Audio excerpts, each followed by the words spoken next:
సరే, ఐదుగురు ఎవరంటారు ఇప్పుడు? 5 రాజకీయ నాయకులు, సినిమా వాళ్ళు, కొత్తగా మీడియా వాళ్ళు,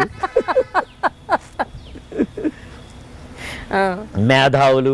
మీరు ఇందులోకి మీరు వస్తారు. మీరు కూడా ఉన్నారు. నేను మేధావిని కాదు ఫస్ట్ పాయింట్. ఎందుకో నేను మేధావి అంటే అర్థం చెప్తాను మీకు. ఇంకొకళ్ళు చెప్పేసేయండి. నలుగురు చెప్పారు, ఇంకొకళ్ళు చెప్పాలి. మేధావులు, సినిమా వాళ్ళు, వ్యాపారవేత్తలు, కానీ ధనవంతులు అంటే రిచ్ పీపుల్, బాగా డబ్బు సంపాదించిన వాళ్ళు. ఈ 5 వీళ్ళు తెలివైన వాళ్ళు అండి. అయ్యో, మిగతా వాళ్ళు తెలివి తక్కువ వాళ్ళు. ఈ మొత్తం భారతదేశంలో అతి తెలివైన వాడి పేరు చెప్పండి. ద బెస్ట్ తెలివైన, ఈయన్ని మించిన ముదురు తెలివి, ఏ వీరముద్రు, దేశముద్రు, ఏదని చెప్పండి. ఆడొక పేరు చెప్పండి. ఆయన ఒక పేరు, ఎందుకంటే ఐ షుడ్ రెస్పెక్ట్ కాబట్టి. పేరు చెప్పండి. నేను చెప్పలేను సార్, అంత గొప్ప. నేను చెప్తాను, నరేంద్ర మోడీ.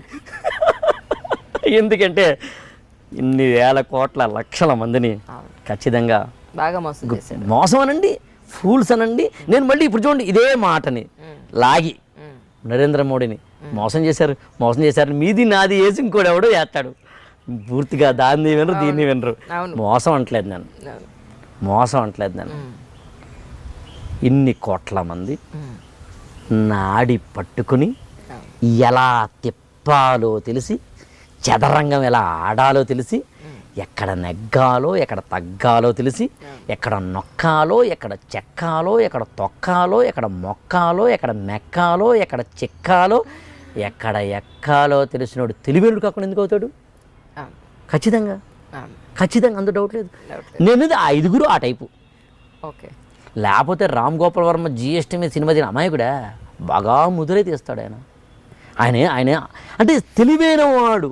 ఏమవుతుందని చెప్తాను మీకు. 1 మినిట్. తెలివైన వాడండి ఒకప్పుడు సమాజానికి కొద్దో గొప్ప ఉపయోగపడే స్థాయిలో ఉండేవాడండి. తిరిగేద్దామండి. తెలివైన వాడు మంచివాడైతే వాడు ఇంకా బాగా సమర్థుడు అవలేడు. తెలిసినా మీకండి?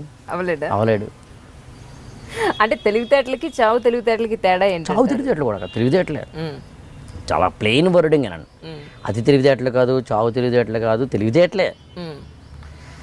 నేను మంచివాడినండి, ట్యాక్స్లు బాగా కడతానండి, నాకు స్టూడెంట్కి ర్యాంక్ వస్తుందండి, ఆయన నాకు ర్యాంక్ వచ్చిందని చెప్తేనే నేను ప్రపంచాన్ని తెలియాలనుకుంటానండి.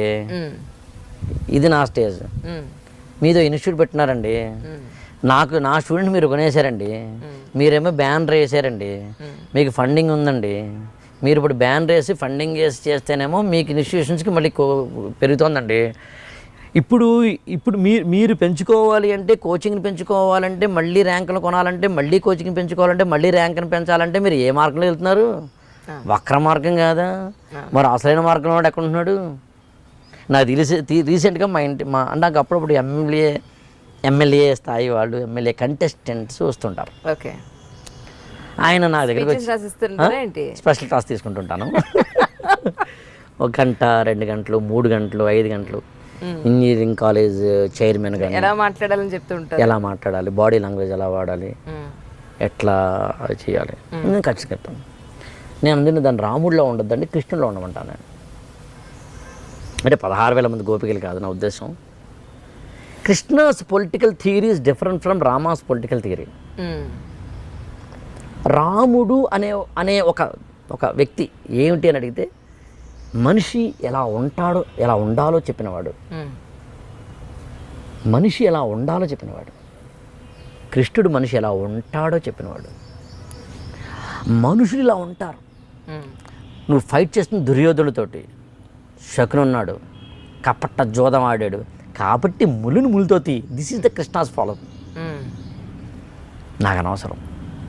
నా వ్యక్తిగత నిబద్ధత ఒకటి ఉంటుంది. అందరూ దొంగలైన నేను అవను. నాకు ఆట అంటే ఇలా ఆడతాను, రూల్స్ అంటే ఇవే, నేను తండ్రి మాట నేను నమ్ముతాను, నా పిన్ని చేసిన తప్పారైతే నాకు అనవసరము, మందర ఏం చేసిందో నాకు అనవసరము, this is my personal commitment, this is Rama. ఎలా ఉండాలో తెలుసుకోవాల్సింది నువ్వు, అంతే. సింపుల్ అయిపోయింది, నీకు సింపుల్ అయిపోయింది అంతే. ఇప్పుడు ఏమవుతుంది ఇవాళ సొసైటీలో? యాక్చువల్గా అందరికీ రామంగా ఉండాలని ఉందండి, తెలుసా మీకు? అందరూ మంచివాళ్ళు అండి, ఇన్నర్గా అందరూ మంచివాళ్ళు అండి, కానీ సొసైటీ ఓవరాల్గా ఉంచట్లేదండి. ఎందుకో చెప్పమంటారా?